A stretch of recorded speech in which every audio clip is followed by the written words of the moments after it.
आज इंसान को लगता है कि वह धरती का मालिक है। हम शहर बनाते हैं, पहाड़ काटते हैं, समंदर पार करते हैं और आसमान में उड़ते हैं।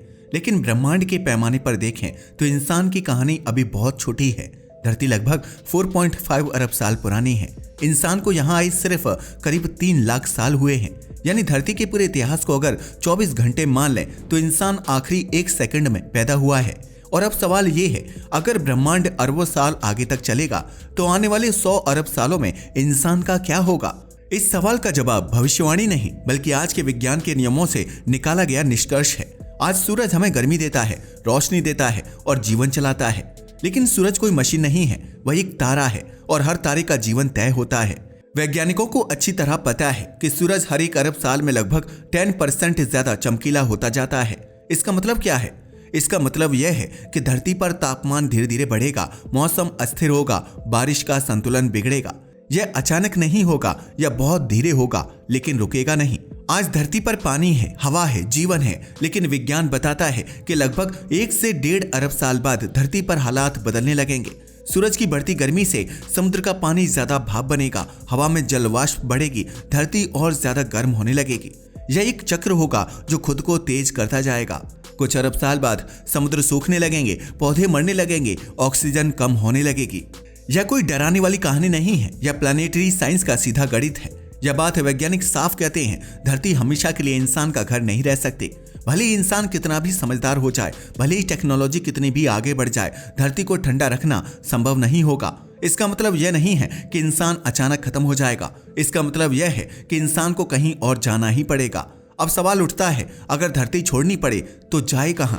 सबसे पहले नजर जाती है मंगल, चंद्रमा, बृहस्पति और शनि के चांद। लेकिन सच्चाई यह है कि ये सभी जगह धरती का पूरा विकल्प नहीं है। मंगल ठंडा है, हवा पतली है, चंद्रमा पर हवा ही नहीं है, बृहस्पति के चांद बहुत दूर और कठोर हैं। ये जगह सीखने के लिए ठीक है, लेकिन अरबों साल तक रहने के लिए नहीं। लगभग 5 अरब साल बाद सूरज अपनी मौजूदा अवस्था में नहीं रहेगा, वह फैलना शुरू करेगा और रेड जाइंट बन जाएगा। इस दौरान बुध और शुक्र निकल लिए जाएंगे। धरती या तो जल जाएगी या अपनी कक्षा बदलकर बंजर हो जाएगी। यह पूरी प्रक्रिया आज से ही समझी जा चुकी है, इसमें कोई अंदाजा नहीं है। इसका मतलब बहुत साफ है, अगर इंसान को लंबे समय तक जिंदा रहना है तो उसे सिर्फ ग्रह बदलने की नहीं, तारे बदलने की तैयारी करनी होगी। लेकिन तारे बदलना आसान नहीं है। दूसरे तारों तक की दूरी लाखों, करोड़ों, अरबों साल की यात्रा मांगती है। आज की गति के हिसाब से, यानी इंसान को ऊर्जा बेहद समझदारी से इस्तेमाल करनी होगी, बहुत लंबी अवधि की योजनाएं बनानी होंगी, संसाधनों की बर्बादी रोकनी होगी। यहाँ कोई उड़ने वाले शहर नहीं है, कोई अमर इंसान नहीं है, कोई जादुई मशीन नहीं है। यह कहानी सिर्फ इस पर टिकी है कि तारे कैसे जन्म लेते हैं, कैसे बूढ़े होते हैं और कैसे मरते हैं। और इंसान उन नियमों को बदल नहीं सकता, सिर्फ समझ सकता है। यह सब सिर्फ हमारे सूरज की बात थी, लेकिन ब्रह्मांड सिर्फ एक तारे से नहीं बना। हमारी आकाशगंगा में सैकड़ों अरब तारे हैं, अलग अलग उम्र के, अलग अलग भविष्य के। और कुछ अरब साल बाद आकाशगंगाएं खुद टकराने वाली हैं। वहां से कहानी सिर्फ ग्रहों की नहीं रहेगी, बल्कि पूरी मिल्की वे की हो जाएगी।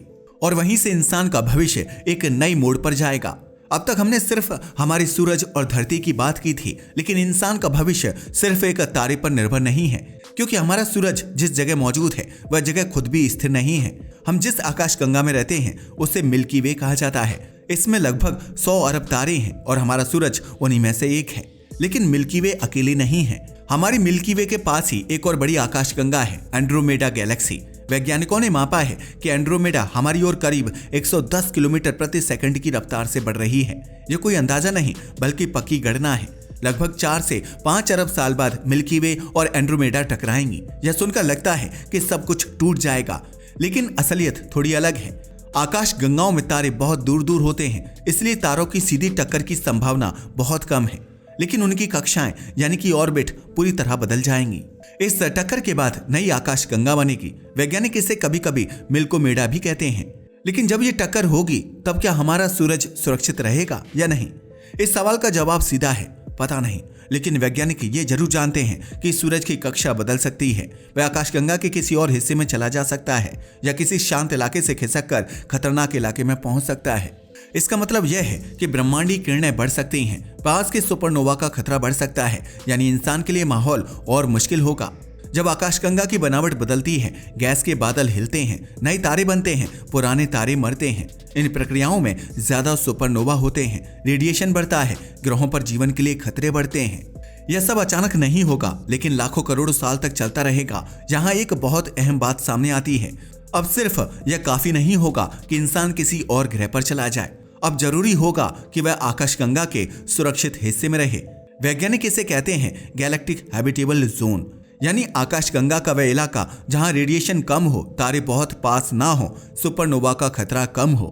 आज हमारा सूरज इसी तरह के सुरक्षित इलाके में है, लेकिन टक्कर के बाद यह बदल सकता है। यहाँ सवाल उठता है, इतने लंबे समय तक सभ्यता कैसे टिकेगी? यह सवाल सबसे कठिन है। इंसान की सभ्यताएं आज कुछ हजार साल पुरानी हैं, लेकिन यहाँ बात हो रही है अरबों साल की। इतनी लंबी अवधि में सरकारें बदलेंगी, भाषाएं बदलेंगी, शायद इंसान खुद भी बदलेगा। लेकिन अगर इंसान को जिंदा रहना है तो उसे कुछ चीजें लगातार करनी होंगी। अपने ज्ञान को सुरक्षित रखना होगा, ऊर्जा को समझदारी से इस्तेमाल करना होगा, पीढ़ी दर पीढ़ी योजनाएं आगे बढ़ानी होंगी। ये कोई कल्पना नहीं है, वैज्ञानिक इसे लॉन्ग टर्म सर्वाइवल स्ट्रेटेजी कहते हैं। क्या इंसान आकाशगंगा छोड़ पाएगा? ये सवाल अभी भी खुला है। आज की टेक्नोलॉजी से हम आकाशगंगा छोड़ने की कल्पना भी नहीं कर सकते, लेकिन विज्ञान यह मानता है कि भविष्य में ऊर्जा के नए स्रोत मिल सकते हैं, लंबे समय तक चलने वाले यान बन सकते हैं। फिर भी दूसरी आकाशगंगा तक पहुंचना अत्यंत कठिन होगा। एक और सच्चाई है जिसे नजरअंदाज नहीं किया जा सकता। ब्रह्मांड फैल रहा है और यह फैलाव धीमा नहीं बल्कि तेज होता जा रहा है। इसका मतलब दूर की आकाशगंगाएं हमसे और दूर जाती जाएंगी। एक समय ऐसा आएगा जब उन्हें देखा भी नहीं जा सकेगा। यानी भविष्य में इंसान का ब्रह्मांड छोटा होता जाएगा, विकल्प कम होते जाएंगे। हमने देखा कि धरती का अंत तय है, सूरज का अंत भी तय है और आकाशगंगाएं भी स्थिर नहीं है। अब कहानी उस समय की है जब ब्रह्मांड खुद बूढ़ा होने लगेगा। यह कोई कल्पना नहीं है, यह वही भविष्य है जिसे आज के वैज्ञानिक ब्रह्मांड के विकास के नियमों से समझते हैं। आज हमें लगता है कि हर जगह नए तारे बन रहे हैं, आकाशगंगाएं रोशन हैं, लेकिन सच्चाई ये है कि ब्रह्मांड में गैस सीमित है और वही गैस तारे बनाने में लगती है। जैसे जैसे समय बीतता जाएगा, गैस खत्म होती जाएगी, नए तारे बनना धीमा होंगे और फिर लगभग बंद हो जाएंगे। वैज्ञानिकों के अनुसार आने वाले 100 अरब साल में तारा बनने की प्रक्रिया लगभग रुक जाएगी। अब सवाल उठता है कि सबसे लंबे समय तक कौन से तारे जलेंगे? हर तारा एक जैसा नहीं होता। बड़े तारे तेज जलते हैं, जल्दी मर जाते हैं। छोटे तारे बहुत धीरे जलते हैं, बहुत लंबे समय तक चलते हैं। सबसे लंबे समय तक जलने वाले तारे होते हैं रेड डॉर्फ स्टार्स। ये तारे छोटे होते हैं, कम रोशनी देते हैं, लेकिन खरबों साल तक जल सकते हैं। भविष्य में अगर कहीं जीवन बचेगा तो वह इन्हीं तारों के आसपास होगा। रेड डॉर्फ तारे स्थिर नहीं होते, वे अचानक तेज फ्लेयर छोड़ते हैं, भारी रेडिएशन फैलाते हैं। इससे पास के ग्रहों की हवा उड़ सकती है, जीवन के लिए खतरा बन सकता है। यानी भविष्य में रहने की जगह बहुत कम और बहुत मुश्किल होंगी। सभ्यता चलाने के लिए हमेशा ऊर्जा चाहिए, लेकिन जब नए तारे बनना बंद हो जाएंगे, पुराने तारे बुझने लगेंगे, तो ऊर्जा मिलना कठिन होता जाएगा। इस समय इंसान को हर कण की ऊर्जा बचानी होगी, बर्बादी रोकनी होगी। यह कोई सोच नहीं है, यह फिजिक्स की मजबूरी है। जब तारे खत्म होने लगेंगे तो ब्रह्मांड में सबसे ताकतवर चीज बचेगी, ब्लैक होल। ब्लैक होल बेहद घने होते हैं। जब पदार्थ गिरता है तो भारी ऊर्जा निकलती है। भविष्य की सभ्यताएं ब्लैक होल के पास ऊर्जा इकट्ठा कर सकती हैं। यह विचार आज भी गंभीर वैज्ञानिक चर्चाओं में मौजूद है। लेकिन ब्लैक होल भी अमर नहीं है। एक समय ऐसा भी आएगा जब ब्लैक होल भी धीरे धीरे खत्म होंगे। यह प्रक्रिया कहलाती है हॉकिंग रेडिएशन।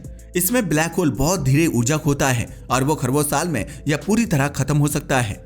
जब ऐसा होगा तो ब्रह्मांड और शांत और अधिक ठंडा हो जाएगा। अब सवाल उठता है कि ब्रह्मांड का अंतिम हाल क्या होगा? वैज्ञानिक इसे कहते हैं heat death of the universe. इसका मतलब तापमान लगभग हर जगह बराबर हो जाएगा। कोई काम करने लायक ऊर्जा नहीं बचेगी, कोई नई प्रक्रिया नहीं होगी, तारे नहीं, नई रोशनी नहीं, नई गर्मी नहीं, या कोई विस्फोट नहीं होगा। यह एक धीमी शांत ठंडक होगी। अब बात डर की नहीं है, अब बात हकीकत की है। अगर इंसान विज्ञान को समझे, ऊर्जा बचाए, बहुत लंबी योजनाएं बनाए, तो वह बेहद कठिन हालात में भी लंबे समय तक टिक सकता है। लेकिन यह आसान नहीं होगा। यह कहानी इंसान के हारने की नहीं है, यह कहानी सीमाओं को समझने की है।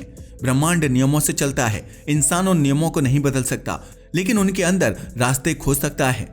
आने वाले 100 अरब सालों में धरती खत्म हो जाएगी, सूरज खत्म हो जाएगा, आकाशगंगाएं मिल जाएंगी, तारे बुझ जाएंगे। यह सब तय है और यही वजह है कि इंसान का भविष्य सिर्फ एक ग्रह पर नहीं, सिर्फ एक तारे पर नहीं, बल्कि पूरे ब्रह्मांड की समझ पर टिका है। आज के लिए बस इतना ही। वीडियो पसंद आया हो तो इसे लाइक और शेयर करें। धन्यवाद।